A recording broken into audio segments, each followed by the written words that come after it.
ಕಾಡಿಗೆ ಬಂದುಬಿಟ್ಟಿದೆ, ನಾನು ಪರಮಾತ್ಮನ ಕುರಿತು ತಪಸ್ಸು ಮಾಡಿಬಿಡ್ತೇನೆ, ಅವನಿಂದ ವರ ಪಡೀತೇನೆ ಅಂತ. ಅಷ್ಟೊತ್ತಿಗೆ ಅಲ್ಲಿಗೆ ಬಂದುಬಿಟ್ಟಿದ್ದಾರೆ ನಾರದರು. ಹೇಗೆ ಗೊತ್ತಾಯ್ತು ಅವರಿಗೆ? ಎಲ್ಲೋ ಒಂದು ಕಾಡಿನ ನಿರ್ಜನವಾದ ಕಾಡಿನಲ್ಲಿ ಒಂದು ಮಗು ಬರ್ತಾ ಇದೆ. ಅಲ್ಲೇ ನಾರದರು ಬಂದು ಎಡರಿಗೆ ಬಂದ್ಬಿಟ್ರು. ಹೇಳಿದ್ರು, ಮಗು ಎಲ್ಲಿಗೆ ಹೋಗ್ತಾ ಇದೆಯಾ? ಯಾಕೆ ಹೋಗು, ಹಿಂದೆ ಹೋಗು, ಹಿಂದೆ ಹೋಗು, ಕಾಡು ಕಾಡು ಚೆನ್ನಾಗಿಲ್ಲ ಇದು. ಏನು ಮಾಡಿದ್ರು ಧ್ರುವ ಮಹಾರಾಜರು ಕೇಳಲಿಲ್ಲ ಅಂತೆ. ನನಗೆ ಭಗವಂತನ ದರ್ಶನ ಆಗಬೇಕು. ಅದು ನೋಡಿಬಿಟ್ಟು ಪರೀಕ್ಷೆ ಮಾಡಿದ್ದು ನಾರದರು. ಎಲ್ಲ ಗೊತ್ತಿದೆ ಅವರಿಗೆ.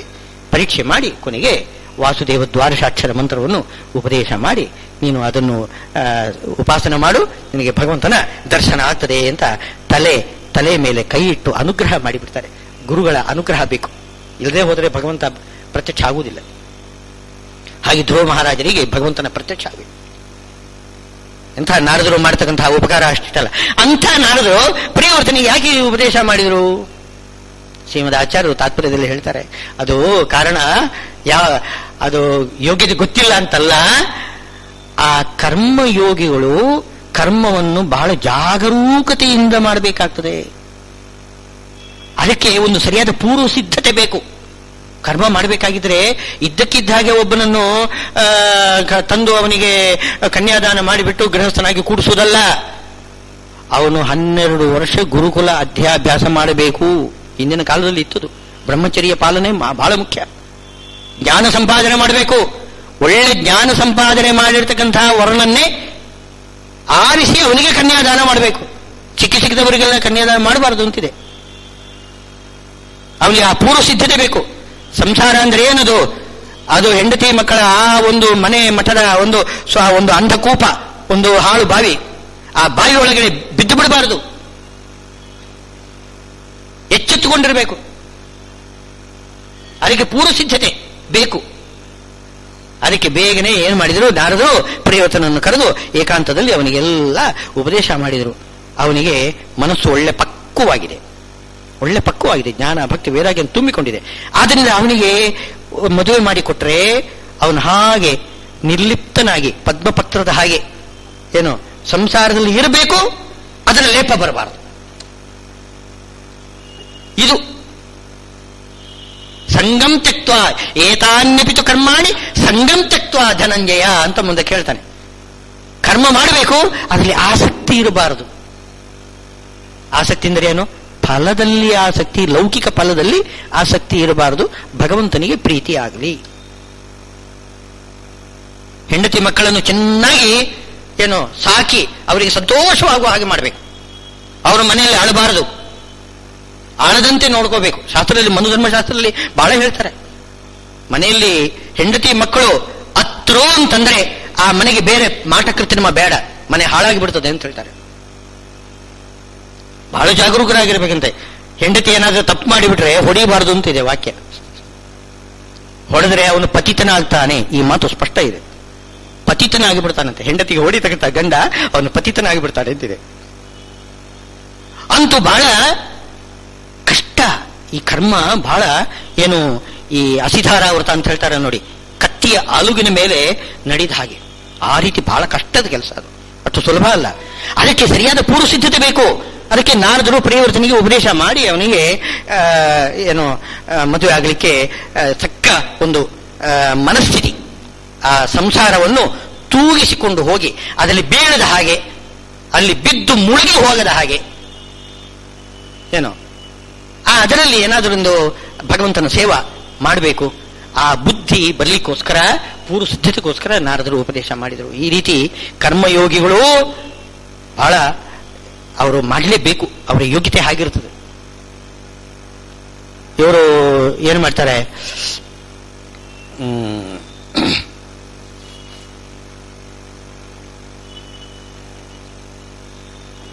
ಕರ್ಮಯೋಗ ಮಾಡಬೇಕಾಗಿದ್ರೆ ಎಷ್ಟು ಜಾಗರೂಕರಾಗಿರಬೇಕು. ಸ್ವಲ್ಪ ಏನಾದರೂ ತಪ್ಪಿ ಬಿದ್ದರೆ, ಅದರಲ್ಲಿ ಮುಳುಗಿ ಹೋಗಿಬಿಟ್ರೆ ಪರಮಾತ್ಮನ ಮರೆವು ಬಂದು ಬಿಡ್ತದೆ. ಆಗ ಅವನಿಂದ ಏನು ಕರ್ಮ ಆಗುವುದಿಲ್ಲ, ಜ್ಞಾನ ಸಿದ್ಧಿ ಆಗುವುದೇ ಇಲ್ಲ. ಬಹಳ ಜಾಗರೂಕತೆಯಿಂದ ಒಂದು ಕ್ಷಣವೂ ಕೂಡ ಪರಮಾತ್ಮನನ್ನು ಮರೆಯದೆ ಆ ರೀತಿ ಕರ್ಮ ಮಾಡಬೇಕು. ಇದಕ್ಕೋಸ್ಕರ ಲೋಕೇಸ್ಮಿನ್ ದ್ವಿಧಾ ನಿಷ್ಠಾ ಪುರಾಪುರೋಕ್ತಾಮಯಾನಘ ಜ್ಞಾನಯೋಗೇನ ಸಾಂಖ್ಯಾನಾಂ ಕರ್ಮಯೋಗೇನ ಯೋಗಿನಾಂ. ಇಲ್ಲಿ ಸಾಂಖ್ಯ ಯೋಗ ಶಬ್ದಕ್ಕರ್ಥ ನೋಡಿ. ಸಾಂಖ್ಯ ಅಂದರೆ ಶುದ್ಧಾತ್ಮ ತತ್ವ ವಿಜ್ಞಾನಂ ಸಾಂಖ್ಯಮಿತ್ಯ ವಿಧೀಯತೆ ಅಂತ ಹಿಂದೆ ಹೇಳಿದ್ದೆ. ಅದೇ ಅರ್ಥ ಜ್ಞಾನಯೋಗಿಗಳು ಅಂತ ಅರ್ಥ. ಯೋಗಿನ ಅಂತಂದರೆ ಕರ್ಮ, ಜ್ಞಾನಕ್ಕೆ ಸಾಧನವಾದ ಕರ್ಮ, ಅದನ್ನು ಮಾಡತಕ್ಕಂಥವರು ಕರ್ಮಯೋಗಿಗಳು. ಅವರನ್ನು ಯೋಗಿಗಳು ಅಂತ ಕರೆದರು. ಕರ್ಮಯೋಗಿಗಳನ್ನು ಯೋಗಿಗಳು ಅಂತ ಕರೆದರು, ಜ್ಞಾನಯೋಗಿಗಳನ್ನು ಸಾಂಖ್ಯರು ಅಂತ ಕರೆದರು. ಹೀಗೆ ಎರಡು ನಿಷ್ಠಾ ಇದೆ, ಎರಡು ರೀತಿಯಿಂದ ಭಗವಂತನನ್ನು ಉಪಾಸನ ಮಾಡತಕ್ಕಂಥದ್ದಿದೆ. ಜ್ಞಾನಯೋಗಿಗಳು ಕರ್ಮಯೋಗಿಗಳು ಅವರ ಯೋಗ್ಯತೆ ಪ್ರಕಾರ ಮಾಡಬೇಕು. ಆದರೆ ಜ್ಞಾನಯೋಗಿಗಳು ಸ್ವಲ್ಪ ಕರ್ಮ ಮಾಡಲೇಬೇಕು. ಬರೀ ಜ್ಞಾನ ಇದೆ ನನಗೆ ಏನು ಕರ್ಮ ಮಾಡುವುದಿಲ್ಲ ಅಂತ ಹಾಗೆ ಹೇಳಬಾರದು. ಏನೋ ಅನಾಗತ ತ್ರಿಕಾಲ ಅತೀತಾನಾಗತ ಜ್ಞಾನಿ ತ್ರೈಲೋಕ್ಯೋದ್ಧರಣಕ್ಷಮ ಏತಾದೃಶೋಪಿ ನಾಚಾರಂ ಶ್ರೌತಂ ಸ್ಮಾರ್ತಂ ಪರಿತ್ಯಜೇತ್. ಅತೀತ ಅನಾಗತ ಜ್ಞಾನಿ, ಹಿಂದೆ ಏನಾಗಿತ್ತು ಮುಂದೆ ಏನಾಗ್ತದೆ ಎಲ್ಲವನ್ನೂ ತಿಳಿಯಬಲ್ಲವನು, ಅಂದರೆ ತ್ರಿಕಾಲ ಜ್ಞಾನಿ ಆಗಿರಬಹುದು. ತ್ರೈಲೋಕ್ಯ ಉದ್ಧರಣ ಕ್ಷಮ, ಮೂರು ಲೋಕವನ್ನು ಉದ್ಧಾರ ಮಾಡಲಿಕ್ಕಂತಹ ಒಂದು ಜ್ಞಾನದ ಶಕ್ತಿ ಅವನಲ್ಲಿ ಇರಬಹುದು. ಆದರೆ ಅವನು ಆಚಾರವನ್ನು ಬಿಡಬಾರದು. ಏತಾದೃಶೋಪಿ ನಾಚಾರಂ ಶ್ರೌತಂ ಸ್ಮಾರ್ತಂ. ಆಚಾರ ಎರಡು ರೀತಿ ಇರ್ತದೆ, ಶ್ರೌತ ಆಚಾರ, ಸ್ಮಾರ್ತ ಆಚಾರ. ಶ್ರೌತ ಅಂದರೆ ಶ್ರುತಿಯಲ್ಲಿ ಉಕ್ತವಾಗಿರ್ತಕ್ಕಂಥ ಆಚಾರ, ಸ್ಮಾರ್ತ ಅಂದರೆ ಸ್ಮೃತಿಯಲ್ಲಿ ಉಕ್ತವಾದ ಆಚಾರ. ಈಗ ಆಹಾರ ಸಂಧ್ಯಾಮುಪಾಸೀತ ಅಂತ ಅದು ಶ್ರುತಿ ಹೇಳ್ತಾ ಇದೆ, ಸಂಧ್ಯಾವಂದನೆ ಮಾಡಬೇಕು ಅಂತ. ಅದೇ ಏಕಾದಶಿ ಉಪವಾಸ ಮಾಡಬೇಕು ಅದನ್ನೆಲ್ಲ ಸ್ಮೃತಿ ಹೇಳ್ತದೆ, ಅದು ಸ್ಮಾರ್ತ ಆಚಾರ. ಶ್ರೌತ ಸ್ಮಾರ್ತ ಎರಡು ರೀತಿಯ ಕರ್ಮಗಳನ್ನು ಮಾಡ್ತಾನೇ ಇರಬೇಕು. ಯಾರೂ ಕೂಡ ಜ್ಞಾನಯೋಗಿಗಳು ಕರ್ಮ ಮಾಡುವುದಿಲ್ಲ ಅಂತ ಅನ್ನಬಾರದು, ಕರ್ಮ ಬೇಕು ಅವರಲ್ಲಿ. ಕರ್ಮಯೋಗಿಗಳು ಜ್ಞಾನಕ್ಕೋಸ್ಕರನೇ ಕರ್ಮ ಮಾಡುವುದರಿಂದ ಜ್ಞಾನವನ್ನು ಬಿಡುವ ಹಾಗಿಲ್ಲ. ಅವರು ಶ್ರವಣ ಮನನ ನಿಧಿಧ್ಯಾಸನಾದಿಗಳನ್ನು ಅವರು ಕೂಡ ಮಾಡ್ತಾನೆ ಇರಬೇಕು. ಆದ್ರಿಂದ ಅದು ಜಾಸ್ತಿ ಯಾರು ಕರ್ಮ ಮಾಡತಕ್ಕಂಥವರು ಅವರನ್ನು ಕರ್ಮಯೋಗಿಗಳು ಅಂತ ಹೇಳ್ತಾರೆ. ಜಾಸ್ತಿ ಜ್ಞಾನ ಯೋಗವನ್ನು ಯಾರು ಅಧ್ಯಾಸನ ಮಾಡ್ತಾರೆ ಅವರನ್ನು ಜ್ಞಾನಯೋಗಿಗಳು ಅಂತ ಮಾಡ್ತಾರೆ. ಹೀಗೆ ಅವರ ಹೆಸರು ಅಷ್ಟೇ. ಇಬ್ಬರು ಕೂಡ ಜ್ಞಾನ ಕರ್ಮ ಎರಡು ಕೂಡ ಮಾಡಬೇಕು. ಈಗ ಕರ್ಮಯೋಗ ಮಾಡಬೇಕಾದ್ರೆ ಅಂಥ ಯೋಗ್ಯತೆ ಉಳ್ಳವರು ಅದನ್ನು ಮಾಡಲೇಬೇಕು ಅಂತ ಅಂದರು. ಆ ಯೋಗ್ಯತೆ ಅದು ಪರಮಾತ್ಮ ವ್ಯವಸ್ಥೆ ಮಾಡಿದ್ದಾನೆ. ಇಂಥವರು ಕರ್ಮಯೋಗ ಮಾಡಬೇಕು, ಇಂಥವರು ಕರ್ಮಯೋಗ ಮಾಡಬಾರದು, ಜ್ಞಾನಯೋಗ ಮಾಡಬೇಕು ಇತ್ಯಾದಿಗಳೆಲ್ಲ. ಧ್ರುವ ಮಹಾರಾಜರಿದ್ದಾರೆ. ಧ್ರುವ ಮಹಾರಾಜರು ಹೋಗಿ ಏನ್ ಬೇಡಿದ್ರು? ರಾಜ್ಯ ಬೇಡಿದರು. ಪ್ರಹ್ಲಾದರಾಜರು ನನಗೇನು ಬೇಡ ಅಂತಂದ್ರು. ಹಾಗಾದ್ರೆ ಪ್ರಹ್ಲಾದರಾಜರಿಗಿಂತ ಧ್ರುವರು ನಿಕೃಷ್ಟರಾಗಿಬಿಟ್ರ? ಪ್ರಹ್ಲಾದರಾಜರು ಧ್ರುವ ಮಹಾರಾಜರು ಇಬ್ಬರೂ ಕೂಡ ಕರ್ಮಯೋಗಿಗಳು, ಕರ್ಮದ ದೇವತೆಗಳು, ಸಮಾನ ಯೋಗ್ಯತೆ ಉಳ್ಳವರು. ಒಬ್ಬ ನನಗೆ ಏನೂ ಬೇಡ ಅಂತಂದ, ಇನ್ನೊಬ್ಬ ಎಲ್ಲ ಕೊಡು ಅಂತಂದ. ಇದು ಹೇಗೆ ಕೊಡ್ತದೆ? ಎರಡೂ ಏನು ಧ್ರುವ ಮಹಾರಾಜರದ್ದು ಏನು ತಪ್ಪೇನಿಲ್ಲ. ಯಾಕಂದ್ರೆ ಅವರು ಯೋಗಿಗಳು, ಕರ್ಮಯೋಗಿಗಳವರು. ಕರ್ಮಯೋಗಿಗಳು ಸಿಂಹಾಸನವನ್ನು ಏರಿ ಅವರು ರಾಜ್ಯಪಾಲನೆ ಮಾಡಬೇಕು. ದೇವತೆಗಳೆಲ್ಲ ಹಾಗೇನೆ, ದೇವತೆಗಳೆಲ್ಲ ಕರ್ಮಯೋಗಿಗಳು. ಇಂದ್ರಾದಿ ದೇವತೆಗಳೆಲ್ಲ ಇದ್ದಾರಲ್ಲ, ರುದ್ರಾದಿ ದೇವತೆಗಳೆಲ್ಲ ಕರ್ಮಯೋಗಿಗಳು. ಅವರವರ ಏನು ಸ್ಥಾನವನ್ನು ಅವರು ಪಡಿಬೇಕಂತೆ. ರುದ್ರದೇವರು ಹತ್ತು ಬಿಟ್ರಂತೆ, ಅವರಿಗೆ ರುದ್ರ ಅಂತ ಹೆಸರು ಬಂತಲ್ಲ, ಯಾತಕ್ಕೋಸ್ಕರ? ರುದ್ರದೇವರನ್ನು ಸೃಷ್ಟಿ ಮಾಡಿದಾಗ ಬ್ರಹ್ಮದೇವರು ಅವಾಗ ರುದ್ರದೇವರು ಮಗುವಾಗಿ ಹತ್ತು ಬಿಟ್ರಂತೆ. ಏನು ಅಂತ ಹತ್ತಿದ್ದು? ನನಗೆ ಸ್ಥಾನ ಕೊಡು, ನನಗೊಂದು ಪದವಿ ಕೊಡು. ಪದವಿಗಾಗಿ ಹತ್ತರಂತೆ. ವಿದೇಹಿ ರುದ್ರೋ ರುದ್ರಿಯಂ ಮಹಿತ್ವಂ. ಏನು ರುದ್ರನ ಪದವಿಯನ್ನು ಭಗವಂತ ರುದ್ರನಿಗೆ ಕೊಟ್ಟಿದ್ದಾನೆ. ಯಂ ಕಾಮಯೇ ತಂತಂ ಉಗ್ರಂ ಗೃಣೋಮಿ ತಂ ಬ್ರಹ್ಮಾಣಂ. ಅಲ್ಲಿ ಬ್ರಹ್ಮದೇವರಿಗೆ ರುದ್ರದೇವರಿಗೆ ಪದವಿಯನ್ನು ಕೊಡ್ತಾನಂತೆ. ಈ ಪದವಿಯನ್ನು ಬಯಸ್ತಾರೆ ಯಾತಕ್ಕೆ ದೇವತೆಗಳು? ಯಾಕೆ ಪದವಿ ಬೇಕು ಅಂತ ಕೇಳಿದ್ರೆ ಅವರ ಯೋಗ್ಯತೆ ಅದು. ಅವರು ಆ ಪದವಿಯಲ್ಲಿದ್ದು ಭಗವಂತನ ಸೇವಾ ಮಾಡಬೇಕು. ಪದವಿ ಬೇಡ ಅಂತಕ್ಕಂಥವ್ರು ಇದ್ದಾರೆ ಕೆಲವರು, ಅವರಿಗೆ ಬೇಡ. ಈಗ ಪ್ರಹ್ಲಾದರಾಜರು ಯಾವುದೇ ಪದವಿ ಕೇಳಲಿಲ್ಲ, ಬೇಕಾಗಿಲ್ಲ. ಧ್ರುವ ಪದವಿ ಹಾಗಲ್ಲ, ಧ್ರುವಲೋಕದ ಆಧಿಪತ್ಯ ಅದು ಪದವಿ, ಅದು ಧ್ರುವರಾಜರದ್ದು. ಅವರು ಅದನ್ನು ಪಡೀಲೇಬೇಕು. ಬೇಡ ಅಂತನಬಾರದಂತೆ. ಇಂದ್ರದೇವರು ಇಂದ್ರ ಪದವಿಯನ್ನು ಬೇಡ ಅಂತನಬಾರದು. ಅಯ್ಯೋ ತುಂಬಾ ಅಪ್ಸರೆಯರೆಲ್ಲ ಇದ್ದಾರೆ, ನನಗೆ ಅಪ್ಸರೆ ಅವರು ಕುಣಿತ ಅದನ್ನೆಲ್ಲ ನೋಡಿಬಿಟ್ರೆ ಭಗವಂತನ ಮರೆವು ಬಂದ್ಬಿಡ್ತದೆ, ನನಗೆ ಬೇಡಲೇ ಬೇಡ ಅದು ಅಂತ ಇಂದ್ರದೇವರು ಈ ರೀತಿ ಹೇಳಬಾರದು. ಐತರೆಯ ಉಪನಿಷತ್ತಿನಲ್ಲಿ ಭಾಷ್ಯದಲ್ಲಿ ಹೇಳಿದ್ದಾರೆ. ಬಹು ಗಣಿಕಾದಿ ಪರಿವಾರ ಯುಕ್ತತ್ವೇನ ಅಶುಚೀದಂ ಪದಂ ಅಂತ ಆ ರೀತಿ ತಿಳ್ಕೊಳ್ಬಾರದಂತೆ ಇಂದ್ರದೇವರು. ಯಾಕೆ? ಅವರ ಯೋಗ್ಯತೆ ಆಗಿದೆ. ಅವರು ಆ ಸಿಂಹಾಸನದಲ್ಲಿ ಕೂತ್ಕೊಂಡು ಆ ಕೆಲಸ ಮಾಡಬೇಕು. ಬಹಳ ಸಾಮರ್ಥ್ಯ ಅದು. ಏನು ಬೇಕಾದಷ್ಟು ಮನೋವಿಕಾರಕ್ಕೆ ಬೇಕಾದ ವಾತಾವರಣ ಇದ್ರೂ ಕೂಡ ಮನಸ್ಸು ಸ್ವಸ್ಥವಾಗಿರಬೇಕು, ಶುದ್ಧವಾಗಿರಬೇಕು. ಆ ರೀತಿ ನಡ್ಕೊಳ್ಬೇಕು ಅಂತಂದ್ರೆ ಬಹಳ ಕಷ್ಟ ಇದೆ. ಅದು ದೇವತೆಗಳಿಗೆ ಮಾತ್ರ ಸಾಧ್ಯ. ಅವರು ಅದರಿಂದಲೇ ಅವರಿಗೆ ಪದವಿ ಎಲ್ಲ ಕೊಡ್ತಾರೆ, ಅವರಿಗೆ ಸ್ಥಾನ ಕೊಡ್ತಾರೆ ಎಲ್ಲ. ಇದು ನಮಗೆಲ್ಲ ಅಂಥದ್ದೆಲ್ಲ ಪದವಿ ಇದನ್ನೆಲ್ಲ ನಾವು ಬಯಸಬಾರದು. ನಮಗೆ ಅಂಥ ಸಾಮರ್ಥ್ಯ ಇಲ್ಲ. ಪದವಿಯಲ್ಲಿದ್ದು ಯಾವುದೇ ಒಂದು ಕರ್ಮದಲ್ಲಿದ್ದು ನಮಗೆ ಆ ಪರಮಾತ್ಮನ ಸೇವಾ ಮಾಡ್ಲಿಕ್ಕೆ ಆಗುದಿಲ್ಲ. ಪರಮಾತ್ಮನ ಮರೆತು ಬಿಡ್ತೇವೆ. ಆದ್ರಿಂದ ಕರ್ಮಯೋಗಿಗಳು ಕರ್ಮವನ್ನು ಮಾಡಲೇಬೇಕು. ಅರ್ಜುನ, ನೀನು ಕರ್ಮಯೋಗಿ, ಜ್ಞಾನಯೋಗಿ ಅಲ್ಲ, ನೀನು ಕರ್ಮಯೋಗಿ. ನೀನು ಕರ್ಮ ಮಾಡಲೇಬೇಕು, ಯುದ್ಧ ಮಾಡಲೇಬೇಕು ಅಂತ ಕೇಳ್ತಿದ್ದಾರೆ.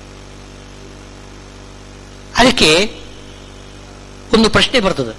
ಅರ್ಜುನ ಪ್ರಶ್ನೆ ಮಾಡ್ತಾನೆ, ಮೋಕ್ಷ ತಾನೇ ಕರ್ಮಯೋಗಿಗಳಿಗೆ ಮುಖ್ಯ ಉದ್ದೇಶ ಏನದು? ಮೋಕ್ಷ. ಮೋಕ್ಷಕ್ಕೆ ಒಂದು ಹೆಸರಿದೆ, ಏನು ಅಂತಂದ್ರೆ ನೈಷ್ಕರ್ಮ್ಯ ಅಂತ ಹೆಸರಿದೆ. ಅಕೃತ ಅಂತಲೂ ಹೆಸರಿದೆ. ನಾಸ್ತ್ಯಕೃತ ಕೃತೇನ ಅಂತ ಅಕೃತ. ನೈಷ್ಕರ್ಮ್ಯ ಅಂದ್ರೆ ಕರ್ಮದಿಂದ ಮೋಕ್ಷ ಇಲ್ಲ, ಕರ್ಮದಿಂದ ಮೋಕ್ಷ ಇಲ್ಲ ಅಂತ ಇದೆ ವಾಕ್ಯ. ಕರ್ಮಣ ಜ್ಞಾನ ಮಾತನೋತಿ, ಅಷ್ಟೇ ಹೊರತು ಕರ್ಮದಿಂದ ಮೋಕ್ಷ ಸಿಗುವುದಿಲ್ಲ ಅಂತ ವಾಕ್ಯ ಇದೆ. ಅದರ ಅರ್ಥ ಏನು? ಕೇವಲ ಮೋಕ್ಷಕ್ಕಾಗಿ ಒಂದು ಯಾಗವನ್ನು ಮಾಡಿಬಿಟ್ರೆ ನಿಮ್ಗೇನು ಉಪಯೋಗ ಬರೋದಿಲ್ಲ. ಯಾಗ ಮಾಡಬೇಕಾದ್ರೆ ಯಾವಾಗ ಮಾಡಬೇಕು? ಜ್ಞಾನಕ್ಕಿಂತ ಪೂರ್ವದಲ್ಲಿ ಜ್ಞಾನಕ್ಕಾಗಿ ಯಾಗ ಮಾಡಬೇಕು.